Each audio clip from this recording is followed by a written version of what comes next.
So hello everyone, ये part 2 है struggle for freedom 1857 वाला। ठीक है, फ्रीडम स्ट्रगल 1857 उसका पार्ट 2 है ये। ठीक है, तो अभी तक हमने पढ़ लिए थे causes of this struggle, cause for this struggle. अब हम आगे बढ़ रहे हैं major event of the freedom struggle. ठीक है, तो ये काफ़ी थियोरी पार्ट है फिर भी, क्योंकि अगर हम एनटीएससी की तरफ से देखें तो थोड़े ऑप्शनल्स आएंगे उसमें, तो थोड़े पढ़ लेना ध्यान से, रीडिंग हर चीज़ की मार लेना, ऑल दो जहाँ जहाँ इंपॉर्टेंट होगा जिस पे क्वेश्चंस बन सकते हैं वो मैं बता दूंगी। So major event of the freedom struggle, the Barrackpore incident was repeated in Meerut too. About 85 soldiers of Indian cavalry refused to use larded cartridges. As a result, they were dismissed from the army and were imprisoned.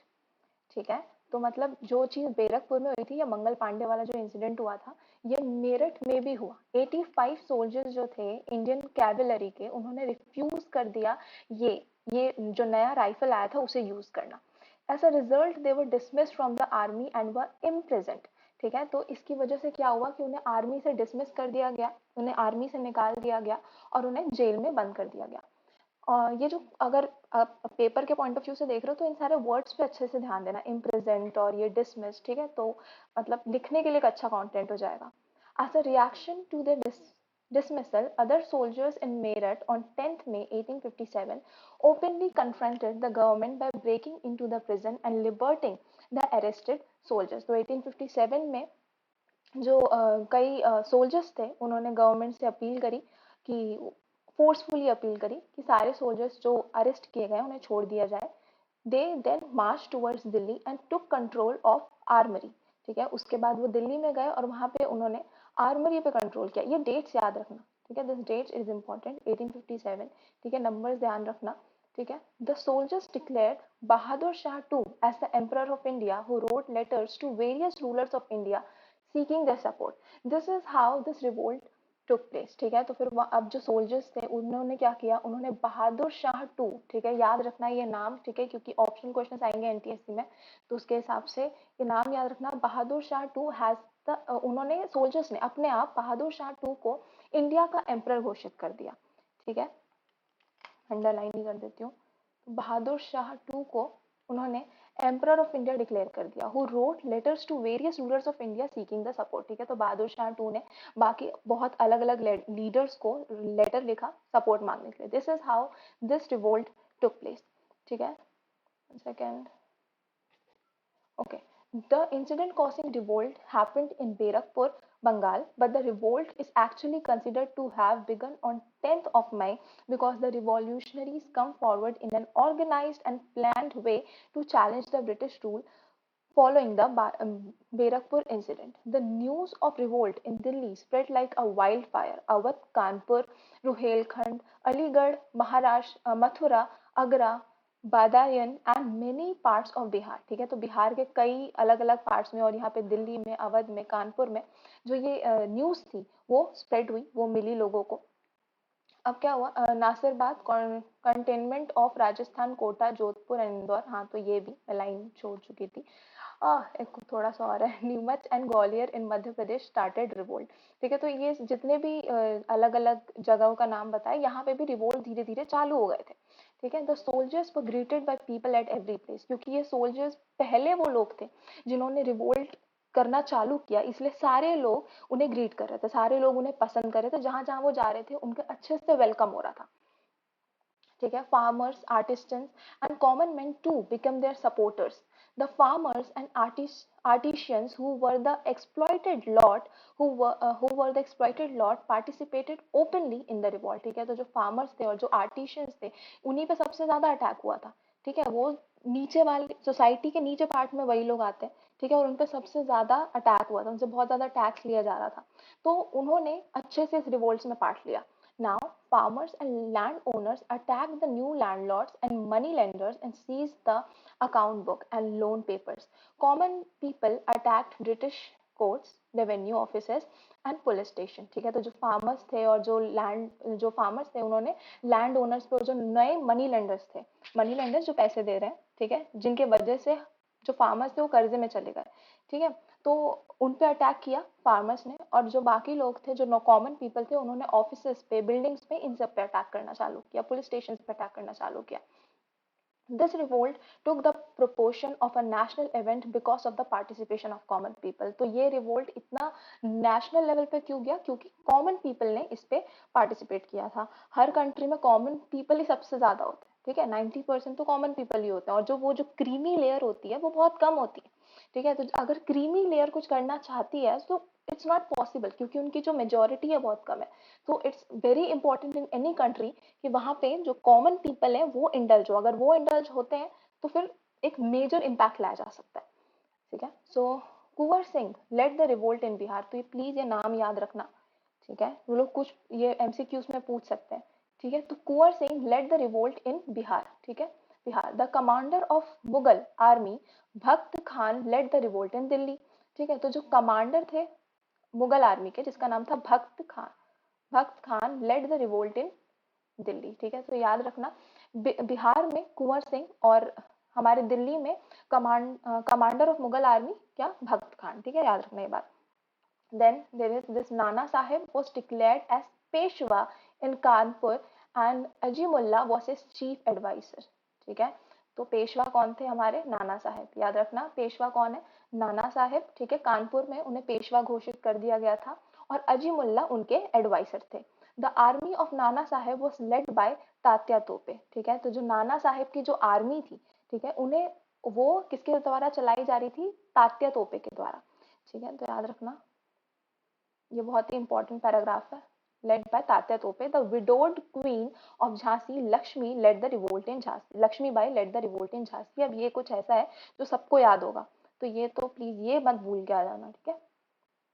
याद रखना, Lakshmibai led the revolt in Jhansi. Easy peasy, ठीक है. और ये paragraph important है, इस paragraph को mark कर लो अपने बुक में, ठीक है. बुक साथ में लेके ये वीडियो देखना तो ज्यादा अच्छा रहेगा. मार्क करते चलना अगर कुछ इंपॉर्टेंट लगे तो, ठीक है.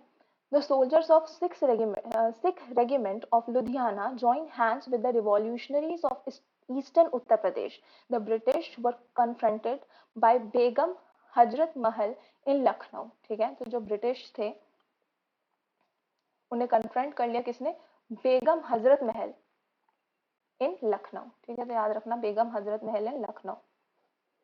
She declared her young son Birjis Qadr as Nawab of Awadh, ठीक है. तो जो हमारी बेगम थी, उन्होंने क्या किया? उसका जो यंगर सन था, young son Birjis Qadr as Nawab of Awadh, ठीक है. And started ruling in his name. In the leadership of Maulvi Ahmadullah, the residency of Lucknow was बिसाइज्ड.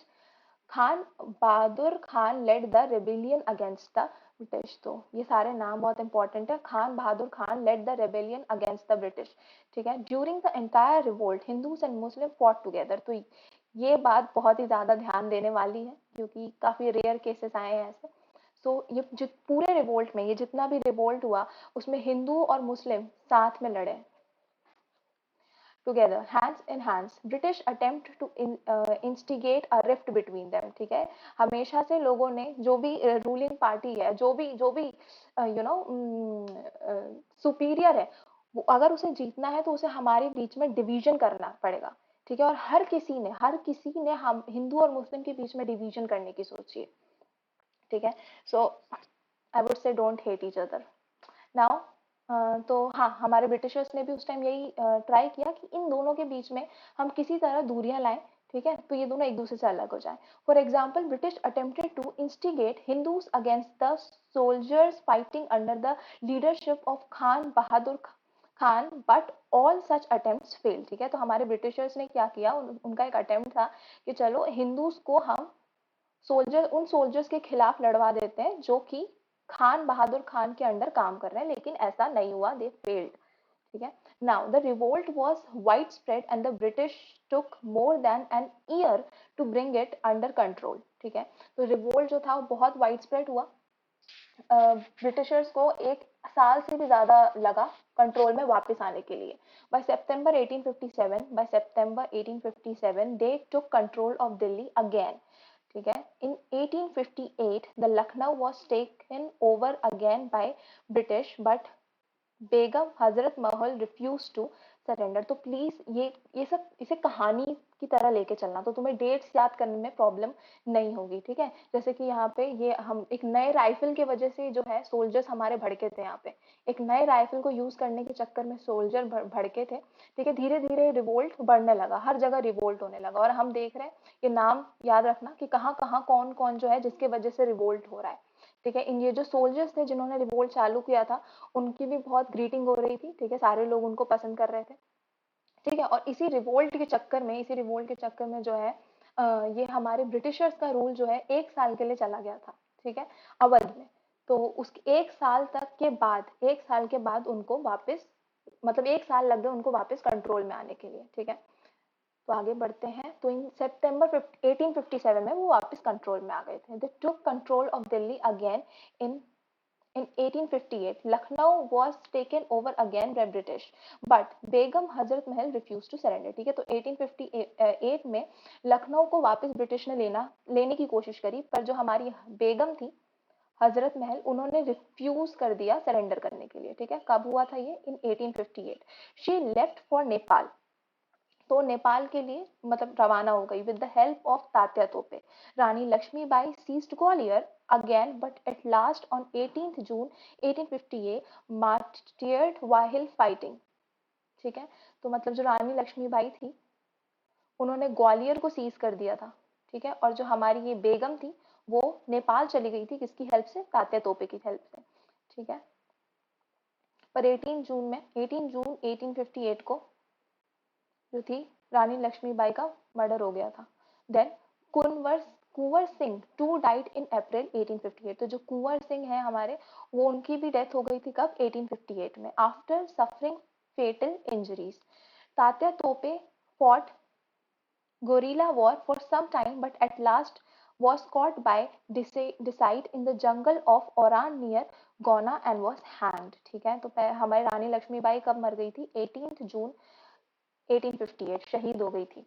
Then Kunwar Singh, वो भी शहीद हो गए थे कब? 1858 में, क्योंकि उनको एक बहुत ज्यादा इंजरीज आई थी। तो प्लीज याद रखना 1858 एक बहुत मतलब 18 जून 1858, ठीक है, this is an important date, 18 June, ठीक है, 1858,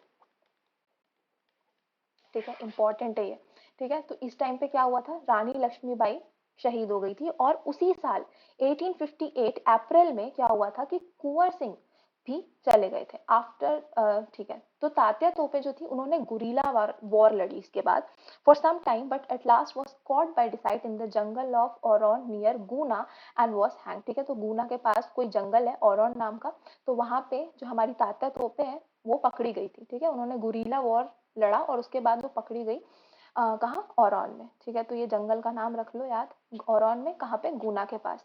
और फिर उन्हें हैंग कर दिया गया, उन्हें भी मार दिया गया। Generally the notion was given that revolt of 1857 was limited to north India, ठीक है। तो ये एक नोशन है कि जो रिवोल्ट ऑफ 1857 है, मतलब ये 1857 मतलब पूरा चैप्टर, बेसिकली ये पूरे चैप्टर में जिस रिवोल्ट की बात करी, जिस टाइम के रिवोल्ट की बात करी है, वो पूरी की पूरी सिर्फ नॉर्थ इंडिया में ही लड़ी गई, ठीक है। So actually this revolt was stretch up to today's Maharashtra, ठीक है। लेकिन ऐसा नहीं था, क्योंकि ये रिवोल्ट महाराष्ट्र तक स्ट्रेच हुई थी, कर्नाटका, आंध्र प्रदेश, तमिलनाडु एंड केरला, मतलब यहाँ तक ये जो रिवोल्ट है ये स्ट्रेच हुई थी। Even Goa and Pondicherry did not remain unaffected, ठीक है। तो गोवा और पौंडीचेरी में भी ये चीज मतलब ये रिवोल्ट हुए थे unaffected. Satara, Kolhapur and Pune, Mumbai were the affected areas, ठीक है। तो यहाँ हर जगह पे जो है revolt लड़े गए। The coastal belt from Kadapa and Vishakhapatnam to Nellore was affected by this revolt. There was an open revolt against British government in Mysore, Dharwad, Bijapur, Belgaum in Karnataka. The British were openly challenged in Chennai, Chingalpur, Northern Atkar, Salem, Tanjore, Madurai, Coimbatore and Trinulveli, ठीक है। तो ये मतलब सिर्फ ये जगहों के नाम है कि यहाँ यहाँ पे जो है अ, अपने ये रिवोल्ट्स हुए थे। तो बेसिकली ये नोशन है कि 1857 का जो रिवोल्ट था वो सिर्फ नॉर्थ इंडिया में लड़ा गया, जो कि ऐसा नहीं है। अब हमने यहाँ पे देखा कि इतने सारे पार्ट में, like almost even south India में भी, एक बहुत बड़े साउथ इंडिया के पार्ट में भी ये रिवोल्ट वहां भी पहुंचा था, ठीक है, सो हम आगे बढ़ते हैं, सिर्फ जगहों के नाम है, डेट्स याद रखना प्लीज, ये डेट याद रखना, ये ईयर बहुत इंपॉर्टेंट है, 1858। ठीक है, और या और ये सारे नाम याद रखना प्लीज। आगे बढ़ते हैं हम लोग। Although this revolt was trampled by British, they had to face the rage of not only soldiers but the common man too. I am, ठीक है, तो जो ब्रिटिशर्स ने इस टाइम पे बहुत रेज देखा था, रेज मतलब कि बहुत गुस्सा देखा उन्होंने, किसका, सोल्जर्स का भी और कॉमन मैन का भी। ठीक है, सोल्जर्स का भी और कॉमन मैन का भी। In order to crush the revolt, British flared the villages and terrorized the people by hanging prisoners to death in public places. Historians believe that about 3 lakh people died in this revolt। ठीक है, तो अब Britishers को अपना खौफ फैलाने के लिए, ठीक है, डर फैलाने के लिए उन्होंने क्या किया कि प्रिजनर्स को हैंग करना चालू किया, जितने भी जेल में जो कैदी थे। ठीक है, वो कैदी कौन थे, वही थे जिन्होंने रिवोल्ट लड़ा, जो कि काफी रिस्पेक्टेड थे इंडियन पीपल्स के लिए, कॉमन पीपल्स के लिए, लेकिन उनको उनको सजा दी। ठीक है, जितने भी लोग प्रिजन में थे उनको उन्होंने हैंग कर दिया, उनको फांसी पे चढ़ा दिया, उनको सजा दी। ठीक है, ताकि जो कॉमन पीपल है, जो देश के लोग हैं, उनमें डर बैठा रहे। ठीक है, historians believe that about 3 lakh people died in this revolt. ठीक है, तो इस रिवॉल्ट में कितने लोग मरे, 3 lakh, please remember this number, 3 lakh people died in this revolt, about not exactly. ठीक है, अब हम पढ़ रहे हैं the reason for the freedom struggle. अब देख लेते हैं यहाँ पे इस पूरे पैराग्राफ में कुछ इंपॉर्टेंट तो नहीं था। ठीक है, तो ये हम कौन सा पैराग्राफ पढ़े थे, major event of the freedom struggle. ठीक है, ये पूरा थियोरी पार्ट थी, but still I would say कि ये बहादुर शाह 2 का नाम प्लीज अच्छे से याद कर लेना, क्योंकि इसको सोल्जर्स ने अपना एम्परर घोषित कर दिया था। और ये जो राइफल है, ये जो नई राइफल है, प्लीज इस पे भी ध्यान देना, क्योंकि इसी ने बेसिकली ये एक बहुत ही बड़ा कारण बना है, ये सब मतलब बड़ा कारण बना इस रिवोल्ट के चालू होने के लिए। ठीक है, क्योंकि ये काऊ फैट और पिग स्लाट से बना होता था, और इसको मुंह से, टीथ से खोलना पड़ता था, जो कि प्रॉब्लम थी। ठीक है, और यही करने के लिए बहुत से लोगों ने मना किया, इंक्लूडिंग मंगल पांडे, और फिर बैरकपुर और मेरठ में भी, मतलब ये सारी चीजें बढ़ती गई। ठीक है, और सोल्जर्स ने बहादुर शाह 2 को अपना इंडिया का एम्परर घोषित कर दिया था खुद ही। ठीक है, तो ये सब याद रखना। फिर रिवोल्ट्स हुए अलग अलग जगह जगह पे, अलग अलग लोगों ने अलग अलग जगह पे रिवोल्ट्स करवाए। ठीक है, नाउ आगे क्या है और कुछ इम्पोर्टेंट। ठीक है, तो हाँ, यहाँ पे ब्रिटिश वर कन्फ्रंटेड बाय बेगम हजरत महल, तो प्लीज ये भी कर लेना। ठीक है, और फिर उन्होंने अपने यंगर सन, क्योंकि जिसका नाम है बिरजीज कदर, उसको नवाब बना दिया। ठीक है, अवध का। ठीक है, देन ठीक है, हिंदू मुस्लिम्स यहाँ पे टुगेदर थे। ठीक है, ठीक है, फिर सितंबर 1857 में ब्रिटिश को वापस कंट्रोल मिल गया था। ठीक है, और 1858 में उन्होंने लखनऊ को भी अपने अंदर ले लिया था, लेकिन हजरत महल रिफ्यूज, मतलब उन्होंने रिफ्यूज कर दिया कि वो सरेंडर नहीं करेंगी, और वो तात्या तोपे की हेल्प से नेपाल चली गई थी, तो ये भी याद रखना। और फिर जो रानी लक्ष्मीबाई थी, उन्होंने ग्वालियर पे कंट्रोल कर लिया था, लेकिन फिर 18 जून 1858 में उनकी डेथ हो गई, और कुंवर सिंह की भी 1858 में डेथ हो गई, तो ये सारी चीजें याद रखना। तात्या तोपे भी फिर पकड़ी गई गुरीला वॉर के, तो ये भी पूछ सकते हैं ना, ये लोग ये पूछ सकते हैं कि गुरीला वॉर किसने लड़ा था, तो प्लीज टेल दैट तात्या तोपे। ठीक है, और उसके बाद तात्या तोपे पकड़ी गई थी औरन, एक जंगल का नाम है गुना के पास। ठीक है, तो उसके बाद क्या था। ठीक है, और 1857 का जो रिवोल्ट था, वो सिर्फ वो नहीं, मतलब वो सिर्फ नॉर्थ इंडिया का नहीं था, वो साउथ इंडिया का भी था। ऑलमोस्ट पूरा साउथ इंडिया अफेक्ट हुआ था इससे। ठीक है, तो ये भी याद रखना। और 3 लाख पीपल इसमें मर गए थे, तो I think this was it. पूरा वही था, लेकिन फिर भी रीडिंग अच्छे से कर लेना यार प्लीज, अगर अच्छे से नहीं कर सकते तो एटलीस्ट जितना मैं मार्क करा रही हूँ उतना तो अच्छे से कर लेना। Okay, so the reason of failure for the freedom struggle. ठीक है, reason of failure for the अभी हमने उससे इस पैराग्राफ से पहले हमने क्या पढ़ा था पिछली वाली वीडियो में, तो cause for the freedom struggle, मतलब हमें ये स्ट्रगल करने की जरूरत क्यों पड़ी। ठीक है, और उसके बाद कुछ रिवोल्ट की थियोरी थी कि किस किस ने रिवोल्ट किया, कहाँ कहाँ रिवोल्ट किया। अब हम पढ़ रहे हैं कि ये रिवोल्ट फेल क्यों हो गया, ऐसी क्या प्रॉब्लम थी जिसकी वजह से रिवोल्ट फेल हो गया। ठीक है, तो the struggle of 1857 did not bring about positive outcome, but it proved to be a milestone in gaining the freedom. The revolt did not receive success in full measure because of, ठीक है, तो वो success क्यों नहीं हो पाया, lack of unity and organisation, नाम ही बता रहा है कि कुछ ज्यादा यूनिटी नहीं थी। ज्यादा यूनिटी नहीं थी और एक ऑर्गेनाइजेशन नहीं था, ठीक है, मतलब कि चीजें ऑर्गेनाइज नहीं थी कि कैसे कब करना है क्या करना है, ठीक है, बस हो रही थी, it was not in control, ठीक है। तो अभी देखते हैं, the chief cause of failure of first war of freedom was lack of unity and organised effort, neither was there a proper planning for the revolt not any concrete programme, this resulted in organised and limited attempt, ठीक है। तो इस theory में कुछ important नहीं है पर ये नाम याद रख लेना, ठीक है। अगर मतलब तुम लोग इस वीडियो को एनटीएससी के पर्पज से नहीं देख रहे हो और एग्जाम देने के पर्पज से देख रहे हो तो please, lack of unity and organisation सब बता देता है, थोड़े सेंटेंसेस तो तुम लोग खुद फ्रेम कर ही लोगे, है ना। तो याद रखना, lack of unity and organisation, एक तो यूनिटी नहीं थी और दूसरी बात प्लान्ड नहीं थी चीजें, ठीक है, चीजें प्लान नहीं थी, चीजें प्लान नहीं थी, आउट ऑफ कंट्रोल थी, किसी को नहीं पता था कौन क्या कर रहा है, उधर ये हो रहा है उधर वो हो रहा है, तो इस वजह से प्रॉब्लम हुई, ठीक है। तो ये अपना फर्स्ट पॉइंट है। फिर आता है लैक ऑफ लीडरशिप, ठीक है, lack of leadership, one of the main reason of failure was lack of powerful leadership so as to be capable of strategizing. Due to the lack of a single capable leadership, this revolt did not succeed in its objective. अभी हम lack of leadership, ठीक है, एक अच्छा leader नहीं था, एक अच्छा लीडर नहीं था। हम अभी नेशनलिज्म इन इंडिया में पढ़ेंगे कि उसमें गांधी जी जो थे उन्होंने एक बहुत अच्छे लीडर का काम किया था, ठीक है, उन्होंने सारी चीजें प्लान करके रखी थी, चलो वो आगे पढ़ेंगे, बट वही बता रही हूँ कि एक लीडर का होना बहुत जरूरी है। क्यों जरूरी है? अगेन क्योंकि वो चीजें प्लान करेगा, वो हर डायरेक्शन में देखेगा, ठीक है, वो लोगों को बताएगा कि कहाँ गलती हो रही है कहाँ नहीं हो रही। तो leadership is very necessary, but leadership नहीं थी, लीडरशिप नहीं थी, ठीक है। तो लैक ऑफ लीडरशिप, ठीक है। थर्ड क्या है? Traditional and outdated weapons, main reason, ठीक है। जो ब्रिटिशर्स थे उनके पास एकदम लेटेस्ट वेपन्स थे, ठीक है, उनको पता था कि अगर हमें कोई भी लड़ाई जीतनी है तो हम अच्छे वेपन्स लेके आएंगे, लेकिन हम क्या कर रहे थे, हम क्या यूज कर रहे थे, हम लोग ट्रेडिशनल वेपन्स यूज कर रहे थे, हमारे ट्रेडिशनल वेपन्स बहुत अच्छे थे, ठीक है, but they can not work in front of guns, right, they can not work in front of guns. So हमारे हमारे पास ट्रेडिशनल वेपन्स नहीं थे। Indian soldiers had to use traditional weapons like sword, bow and arrow, spear, barchha, unlike the British soldiers who had modern and sophisticated weapons with a big artillery, ठीक है। मैंने जो बोला वही बात है कि हम बहुत ट्रेडिशनल यूज कर रहे थे, तलवार ये सब यूज कर रहे थे, ठीक है, जबकि वो लोग गन्स यूज कर रहे थे, that's why they were very sophisticated and that's the reason we didn't win in this revolt. Then what happened?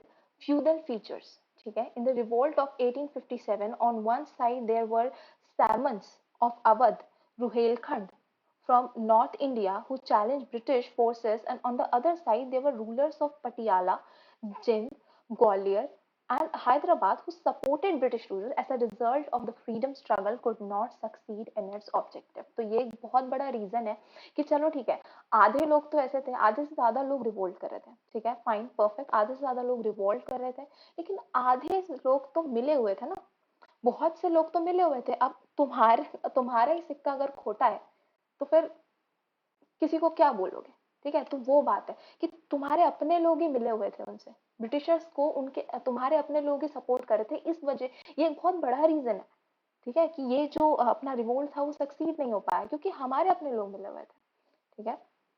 Then तो unawareness of Bahadur Shah second, ठीक है, तो देखो बहादुर शाह सेकंड ने क्या गलतियां करी थी। Despite the soldiers declaring Bahadur Zafar two as the leader, this revolt was as much a surprise to him as it was to British. That's why he was eventually arrested by Lieutenant Hudson and was sent to Rangoon in Burma, ठीक है। तो हमारे बहादुर शाह जो भी है, Bahadur Shah Zafar to को हमारे soldiers ने लीडर डिक्लेयर कर दिया था, ठीक है, लेकिन वो जो बंदा था वो खुद ही सरप्राइज में था, जितना सरप्राइज ब्रिटिशर्स को हो रहा था उसको खुद को हो रहा था कि ओ रिवोल्ट हो गया। So that was the problem, ठीक है। तो रिवोल्ट हो गया, he was not aware, he has nothing to plan about, ठीक है।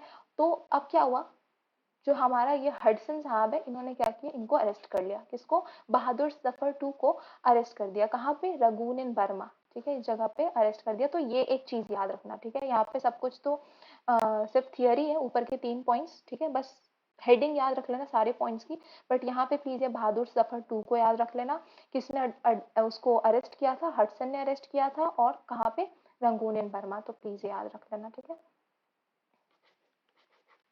Now premature outbreak and lack of communication, ठीक है। तो प्री मेच्योर आउटब्रेक हेडिंग से क्या समझ में आ रहा है कि मतलब अभी जरूरत नहीं थी, अभी तुम तैयार नहीं हुए थे लेकिन तुम टूट पड़े, अभी तुमने अच्छे से तैयारी नहीं करी थी लेकिन you gone for a war, that was the problem, ठीक है। लैक ऑफ कम्युनिकेशन मतलब जो अलग अलग टीम्स थी ऑल ओवर इंडिया में, अलग अलग टीम्स थी, उन्होंने एक दूसरे से कम्युनिकेट ही नहीं करा, ठीक है। चलो आगे पढ़ लेते क्या बोला। Major reason for failure was that it broke out prematurely, ठीक है। There could have been better chances of success had this revolt been organized in a planned manner. The leadership failed in making propaganda about the revolt. That caused a severe blow to the revolt. ठीक है, तो मैंने जो बोला था कि जो हमारा ये जो मेन रीजन था फेलियर का वो क्या कि we broke out prematurely, ठीक है। अभी हम मेच्योर नहीं, मेच्योर मतलब हम अभी तैयार नहीं हुए थे, ठीक है। तैयार होने से पहले हम वी ब्रोक आउट, ठीक है, हमसे कंट्रोल नहीं हुआ, चलो लड़ने चलो, ऐसा नहीं होता ना, ऐसा नहीं होता। जो सामने वाली टीम है उसने अच्छे से तैयारी करके रखी है, उसके पास अच्छे वेपन्स है, you can not just go like that, and that was a very big problem. Okay, now localized revolt. Since the revolt was based on local issue, Indian masses did not participate in it. Only those rulers whose interests were affected played a part in it.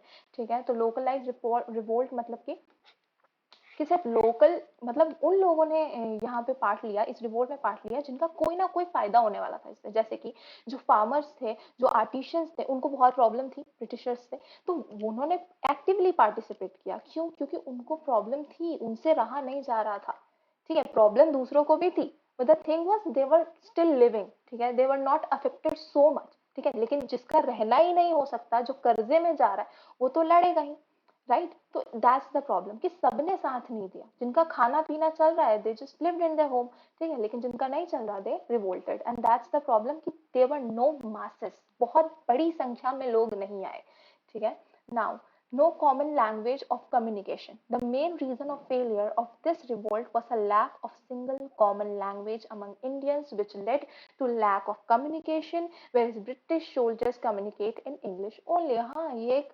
Common sense वाली बात है कि अब तुम कोई revolt कर रहे हो और तुम्हें लैंग्वेज नहीं पता, ठीक है, तुम्हारे तुम्हारे सेम साइड पे तुम सब कुछ 10 लोग हैं और तुम्हें दसों की लैंग्वेज अलग अलग है, so how you will communicate, right.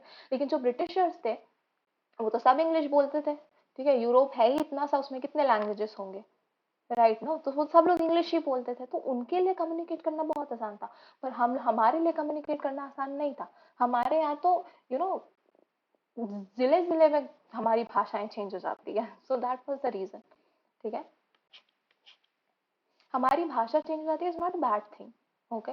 We are so we are so cultured, it's very good thing, but the thing is कि यहाँ पे ये एक ड्रॉबैक बन गया, यहाँ पे जो भाषा, इतनी सारी भाषाओं का होना एक ड्रॉबैक बन गया, बट आई विल से कि it's a very good thing.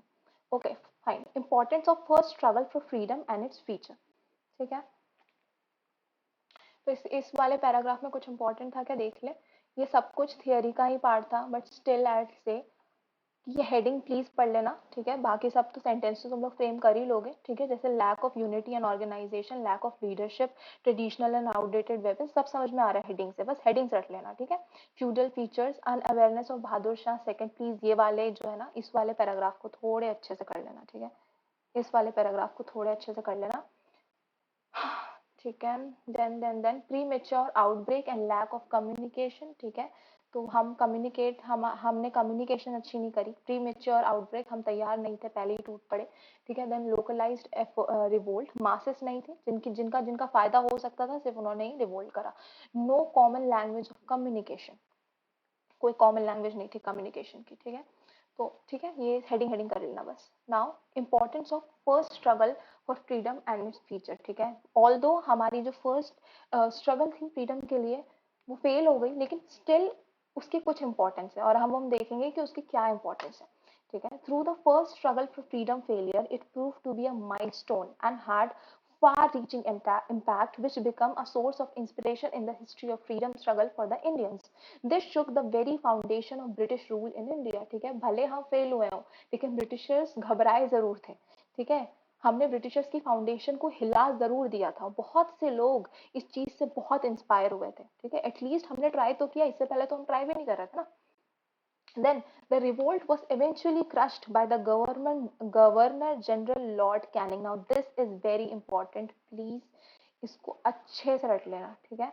The revolt was eventually crushed. The revolt was eventually crushed by whom? Governor General Lord Canning. ठीक है, याद रखना. But it dealt a severe blow to them.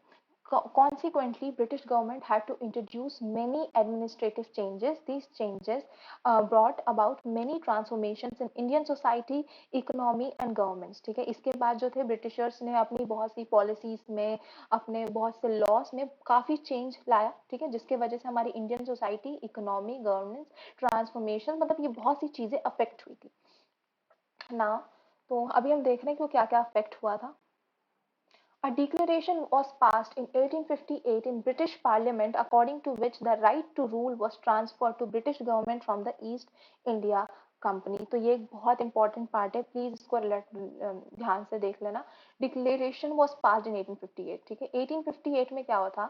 1858 में क्या हुआ था? British parliament, जो हमारी ब्रिटिश पार्लियामेंट थी, उसने बोला, उसने एक डिक्लेरेशन दिया जिसके according the right to rule was transferred to British government from the East India Company. ठीक है, तो अभी तक ईस्ट इंडिया कंपनी रूल कर रही थी. कौन रूल कर रहा था?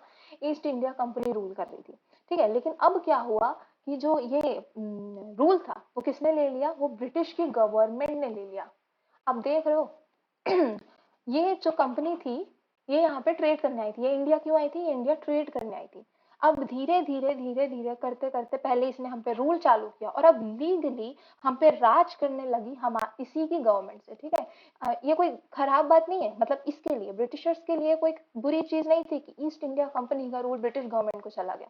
ये बस ऐसा है कि छोटे भाई का रूल बड़े भाई को चला गया. ठीक है, मतलब एक ही खानदान में रूल ट्रांसफर हो गया. Nothing happened. ठीक है, after 1858 there was a restructuring of army. Since British government had lost faith in Indian soldiers, all important posts in army were given to British officers. More number of European soldiers was inducted. British restructured the Indian army with the policy of divide and rule. ठीक है, तो 1858 के बाद army फिर से restructure करनी पड़ी. ठीक है, अब ये तो देखो सोल्जर्स ने ही रिवोल्ट चालू किया था. जो 1857 का जो रिवोल्ट था वो मेनली सोल्जर्स ने ही चालू किया था. उन्हीं की वजह से ये मोशन में आया था. ठीक है, तो द थिंग वाज कि अब वो लोग इंडियन सोल्जर्स पे बिलीव नहीं कर सकते थे. ठीक है, इसलिए उन्होंने क्या किया? मोर एंड मोर ब्रिटिशर्स को लाना चालू किया. किसमें? अपने आर्मी में. ठीक है, सारे मेन पोजीशंस किसको मिलते थे? ब्रिटिशर्स को मिलते थे और इंडियंस को नहीं मिलते थे. नाउ, और इन्होंने एक पॉलिसी लाई. British restructured the Indian army with the policy of divide and rule. That's why I want to say, please, आज भी हो रहा है ये छोटे छोटे लेवल पे, कहीं ना कहीं आज भी होता है ये. प्लीज इससे बचो, इससे बचो. ठीक है, ये एक बहुत ही खतरनाक चीज है. Any one can rule you with this, any one can rule you with this. और इंडिया में जिस तरह की चीजें चल रही है ना, उस टाइम तो फिर भी हिंदू और मुस्लिम की डिवीजन होगी. पता है, right now we have many divisions, many divisions. Please don't do that. There was change in policy of merger of states. Adoption of a successor was recognized. There was a change in policy of mergers. Adoption of a successor was recognized. Native rules were assured that no more takeover of states will take place henceforth. ठीक है, तो नई नई policies आई. ठीक है, states का merger, मतलब नई बहुत से स्टेट्स थे वो मर्ज हुए. ठीक है, इस पॉलिसी के अकॉर्डिंग. देन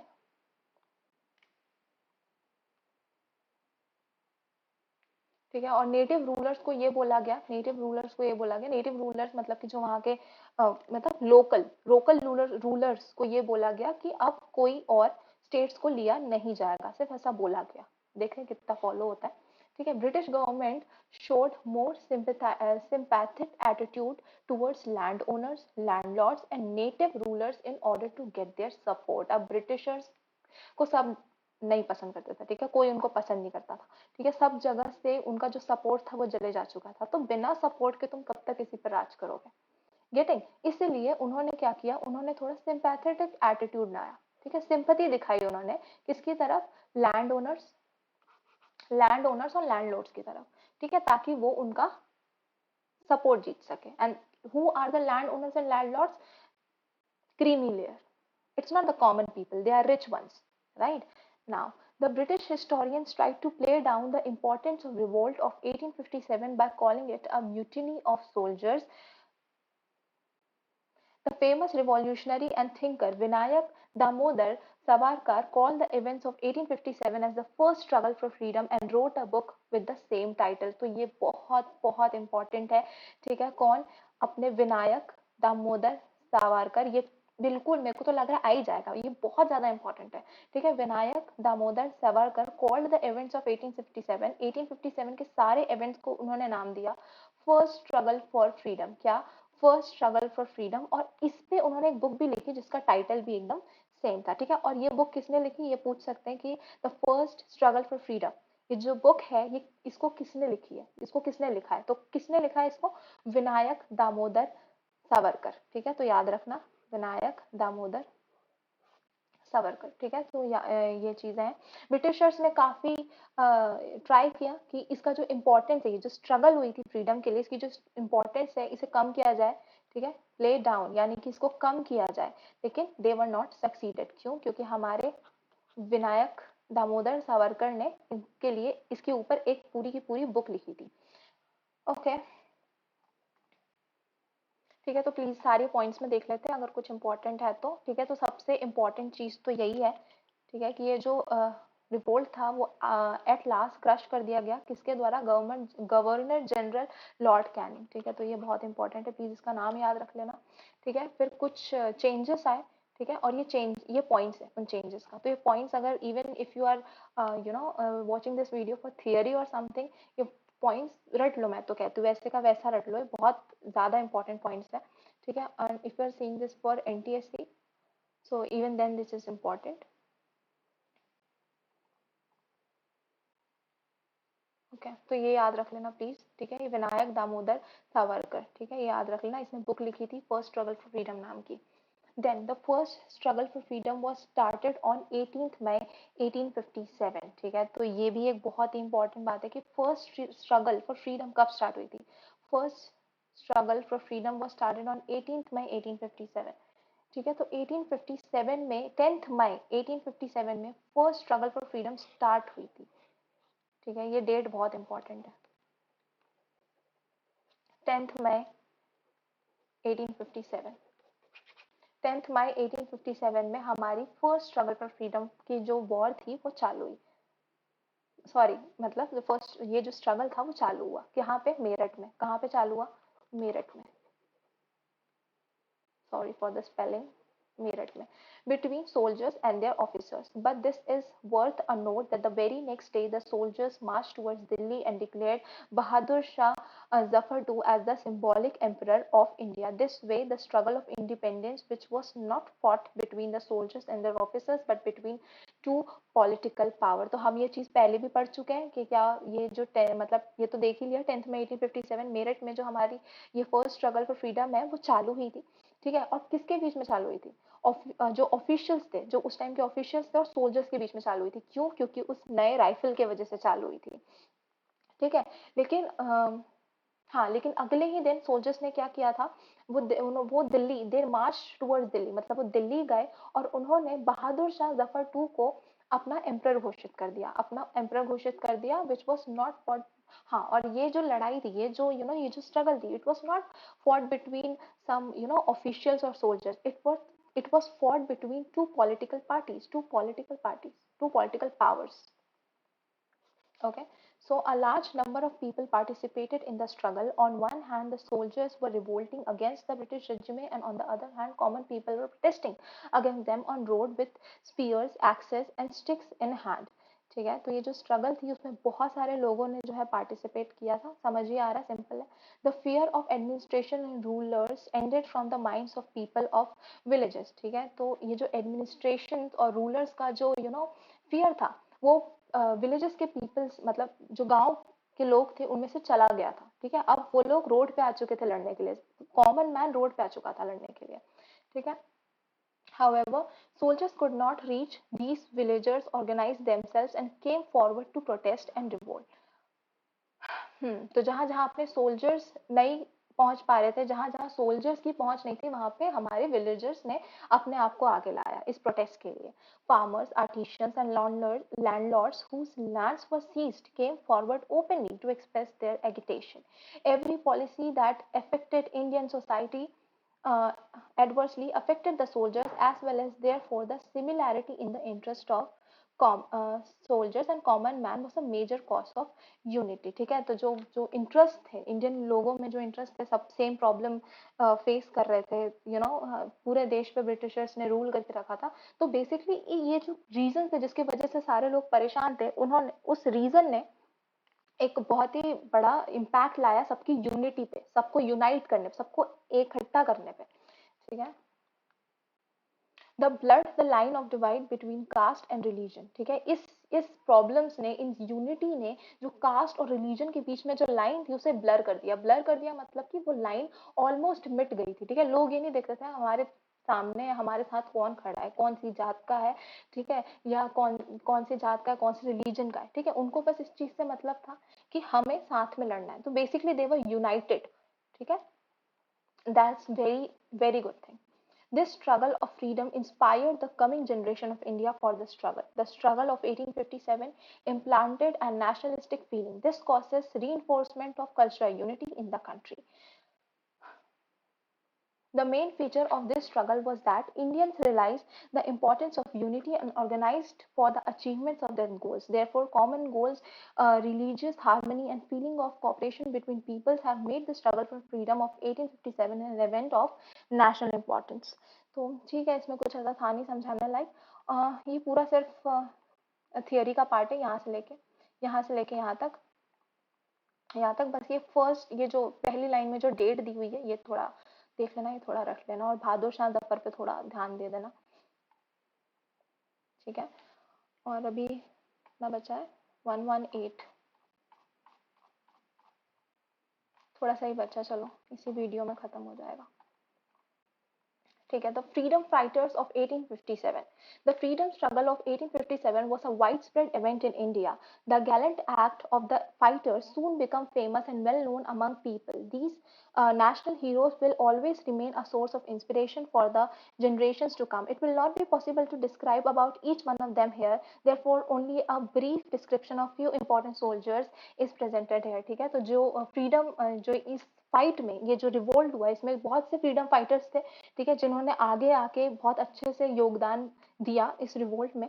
तो यहाँ पे उनके बारे में कुछ कुछ लिखा है, जो इम्पोर्टेंट लोग थे. याद रखना इन सबके बर्ड्स, मतलब इनसे रिलेटेड जितने भी डेट्स है उस पर प्लीज ध्यान देना. ठीक है, उनके नाम पे भी ऑब्वियसली. ठीक है, तो अभी पहला है Mangal Pandey. Mangal Pandey was a soldier who was posted in Barakpur, Chavani, Bengal on 29th March 1857. He refused to open the larded cartridge with the teeth and shot an officer dead in his anger. He was arrested and hanged on death on 8th April 1857. ठीक है, तो मंगल पांडे के बारे में अपन को क्या क्या ध्यान रखना है? ठीक है, सबसे पहले तो जो हमारे मंगल पांडे थे उन्हें 29 मार्च 1857 ही रिफ्यूज टू ओपन द 29 मार्च की बात है 1857. ठीक है, तो उन्होंने मना कर दिया कि वो उस राइफल को यूज नहीं करेंगे. और उनकी मतलब उनको कहाँ पे नौकरी पे रखा गया, कहाँ उनकी पोस्टिंग कहाँ करी गई थी? बेरकपुर छावनी बंगाल में.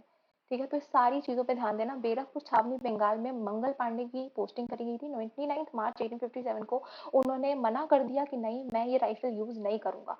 ठीक है, और फिर उन्होंने गोली भी मार दी थी एक ऑफिसर को. तो ये हम मंगल पांडे के बारे में हम पढ़ चुके हैं. और फिर उनको एक्सिक्यूट कर दिया गया 8 अप्रैल 1857 पे. मैंने पहले भी ये डेट मार्क करवाई थी, ये 2 बार आ गई है, काफी इंपॉर्टेंट है. ठीक है ना, बहादुर शाह जफर टू. ठीक है, इनके नाम पे भी मैंने थोड़ा ध्यान देने बोला था. Bahadur Shah Zafar was the last Mughal emperor. On May 10th, 1857, the soldiers of Meerut cantonment marched to Delhi, following a revolt against British officers. Having conquered Delhi, they proclaimed Bahadur Shah Zafar to as the Emperor of India. तो ये भी बहुत बार आ चुका है कि May 10th, 1857, ये date याद रखना. May 10th, 1857 में जो सोल्जर्स थे वो दिल्ली पहुंचे, और दिल्ली पहुंच के उन्होंने जो है बोला कि बहादुर शाह जफर टू ये हमारे नए एम्परर है इंडिया के, ठीक है, उन्होंने खुद ही डिसाइड करके बोल दिया। Despite his old age, Bahadur Shah two accepted the leadership of revolt, looking to the enthusiasm of soldiers, he was also optimistic about the success of the revolt. To extend the boundaries of revolt, he wrote personal letters to the rulers of Patiala, Gwalior, Kashmir and Rajput kings to request them to participate in the revolt, ठीक है। तो इन्हीं सब चीज़ों के वजह से जो हमारे बहादुर शाह जफर टू थे, ऑल्दो बहुत ओल्ड थे, लेकिन तब भी सोल्जर्स के इतने एंथुआस्टिक होने के कारण उन्होंने इस लीडरशिप को एक्सेप्ट किया और उन्होंने बहुत सारे, जैसे पटियाला, ग्वालियर, कश्मीर, यहाँ पे लेटर्स लिखे सपोर्ट के लिए। As a consequence of Delhi capture by soldiers, the revolt spread at many places. Lord Canning was so appalled by the response that he decided to crush the revolt in Delhi itself. Bahadur Shah's army fought very gallantly and furiously with the British army, but they were eventually defeated. British arrested Bahadur Shah and exiled him to Rangoon, where he died in 1862. तो याद रखना, ये तो हमने पहले ही पढ़ा था कि बहादुर शाह टू को एग्जीक्यूटेड, मतलब उसको मार दिया गया था कहाँ पे, रंगून में, ठीक है, वेयर ही डाइड इन 1852। तो ये डेट याद रख लेना, 1852 में, ठीक है। और लॉर्ड कैनिंग का नाम तो मैंने पहले ही मार्क करवाया था, इंपॉर्टेंट बंदा है, ठीक है। देन रानी लक्ष्मीबाई, ठीक है। तो Rani Lakshmibai in the year 1854, following the death of Raja Gangadhar Rao, the husband of Lakshmibai, British government denied their adopted son the heir to the throne and merge Jhansi in the British empire, ठीक है। तो 1854 में जो इनके हस्बैंड थे, जो रानी लक्ष्मीबाई के जो हस्बैंड थे, जो किंग थे झांसी के, जिनका नाम था राजा गंगाधर राव, प्लीज नाम याद रखना, ठीक है। तो उनकी डेथ हो गई थी, ठीक है। और रानी लक्ष्मीबाई के पास उस टाइम कोई बेबी नहीं था, तो उन्होंने एक सन को अडॉप्ट किया, ठीक है, एक सन को अडॉप्ट किया जो कि अब झांसी पे राज करेगा, जो झांसी का एयर बनेगा, ठीक है, जो उसका अंश बनेगा बेसिकली। लेकिन जो ब्रिटिश एम्पायर थी, उन्होंने मना कर दिया कि नहीं, ऐसा नहीं हो सकता, ठीक है, तुम किसी को अडॉप्ट नहीं कर सकते और उसको अपना अंश नहीं बना सकते, अब तुम्हारे पास कोई भी तुम्हारा अंश नहीं है, ठीक है। तो अब हम क्या करेंगे, हम झांसी को अपने अंदर कॉन्कर कर लेते हैं। तो ब्रिटिशर्स ने क्या किया, झांसी को अपने अंदर ले लिया। Rani Lakshmibai protested and fought furiously, having defeated by heroes, she landed in Kalapi and with the help of Tatya Tope, she acquired Gwalior, ठीक है। तो रानी लक्ष्मीबाई ने ये बात नहीं मानी, उन्होंने रिवोल्ट किया कि नहीं, ये नहीं होगा, ठीक है। और उसके बाद वो कालापी गई और वहां पे तात्या तोपे की हेल्प से उन्होंने ग्वालियर पे जो है कब्जा किया। Then British commander Hugh Rose beside Gwalior Fort. On 18 June 1858, Lakshmi Bai sacrificed her life in soldiers' outfits. Stories of her valor are still sung and inspire the Indians, ठीक है। तो हम सब जानते हैं she was very respectful, और इस date को अच्छे से याद रख लेना प्लीज, 18th June 1858, ठीक है। यहाँ पे 18 जून 1858 को she died, ठीक है, ये पहले भी मार्क कराया था मैंने। Then Tatya Tope. Tatya Tope was one of the valiant soldiers of struggle of 1857 who had loyalty with Peshwa family, ठीक है। तो जो तात्या तोपे हैं हाँ, जो तात्या तोपी है, उन्होंने बहुत ज्यादा अच्छा योगदान दिया था स्ट्रगल में, और वो बहुत लॉयल थी, किसके लिए, पेशवा फैमिली के लिए बहुत लॉयल थी। तात्या तोपे will be remembered for his patriotism, courage, strategic skills, military acumen, perseverance in the absence of resource, fearlessness and guerrilla warfare tactics। तो ये भी याद रखना, हाँ, कि जो तात्या तोपे थे, उन्होंने गुरीला वॉर रखी थी, मतलब खेल, मतलब लड़ी थी, तो याद रखना इसको। The entire responsibility of Nana Sahib Peshwa's military campaign was on the shoulders of Tatya तोपे। तो हम जानते ही हैं कि जो नाना साहेब की जो पूरी पेशवा मिलिट्री थी, वो किसके द्वारा लड़ी जा रही थी, मतलब किसके द्वारा उसको लीडरशिप मिली थी, तात्या तोपे के द्वारा, ठीक है। सो रिमेम्बर दैट तात्या तोपे played a major role in acquiring Gwalior for the Queen of Jhansi Lakshmi Bai. After the death of Lakshmi Bai, Tatya Tope continuously engaged himself in guerrilla warfare and challenged British army in central India and Bundelkhand. He was arrested by British by deceit and betrayal. He was caught in the jungle of Aron and was hanged in Shivpuri on 18th April 1859। तो ये date मैंने, ये date याद रखना कि when she was hanged 18 अप्रैल 1859, कहाँ, जंगल बता दिया था मैंने, ठीक है, इन शिवपुरी, 18 अप्रैल इनको मार दिया गया, ठीक है। देन इन्होंने रानी लक्ष्मीबाई के लिए ग्वालियर की भी लड़ाई लड़ी थी, ठीक है। ग्वालियर को जीतने में उन्होंने रानी लक्ष्मीबाई की बहुत बड़ी हेल्प करी थी, किसने, तात्या तोपे ने। ठीक है, नाना साहेब, ठीक है। अब Nana Saheb was another important soldiers in the freedom struggle. He was the adopted son of Bajirao Peshwa II and stayed in बिथुर, ठीक है। तो जो नाना साहेब, प्लीज ये सारे नाम याद रखना, जो नाना साहेब थे वो अडॉप्टेड सन थे किसके, बाजीराव पेशवा II, ठीक है।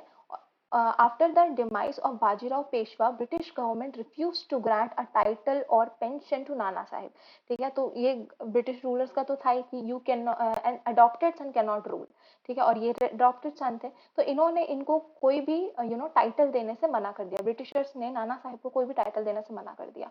Therefore, Nana Sahib, along with his loyal soldiers, chased British army off from Kanpur and declared himself a Peshwa.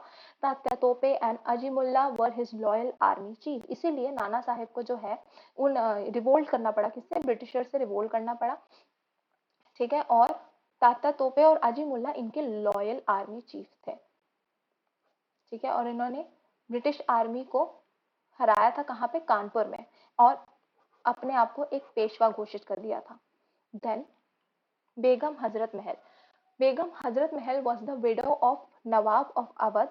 Once the revolt started, Begum encouraged and managed it. She declared her minor son Birjit Qadar as Nawab of Awadh and ordered her soldiers to attack the British residency in Lucknow. She also led the revolt in Shahjahanpur. After suffering a defeat, she went to Nepal. The other participants in the revolt of 1857 were Kunwar Singh, Jagdishpur, Bihar, Amidullah, फैजलबाद Rohilkhand, रंगा बजूजी गुप्ते सतारा, सोनाजी पंडित हैदराबाद, भीमराव मुंदारगी कर्नाटक, आनजी फडनाविस कोल्हापुर, गुलाम Ghosh Madras etcetera. तो ये नाम एक बार देख लेना, ठीक है, नाम देख लेना। और रही बात बेगम हजरत महल की, तो इनके बारे में भी हम पहले पढ़ चुके हैं, ठीक है। इन्होंने अपने जो सबसे यंगर सन था उसको नवाब घोषित कर दिया था, किसका, अवध का। फिर उन्होंने लखनऊ से ब्रिटिशर्स को हरा दिया था, ठीक है। और उसके बाद उन्होंने डिफीट भी देखी थी, 1 साल के अंदर अंदर शी गॉट डिफीटेड, और फिर उन्होंने सरेंडर करने से मना कर दिया था, एंड फिर वो नेपाल चली गई थी, किसके हेल्प से, तात्या तोपे की हेल्प से, ठीक है। तो अभी ये वीडियो यहीं खत्म करते हैं। ये टर्मिनोलॉजी प्लीज देख लेना, ठीक है। सब लोग, ये टर्मिनोलॉजी बहुत इंपॉर्टेंट होती है। Factory, east India company, subsidiary lines, ठीक है, ये सारे पॉलिसीज का नाम दिया हुआ है, इसको प्लीज अच्छे से रखना, जो हम पहले पढ़ चुके हैं, ठीक है। कंजर्वेटिव, प्रेसिडेंसी, ब्रिटिश क्राउन, ठीक है, ये सब देख लेना। और एक्सरसाइज अगली वीडियो में।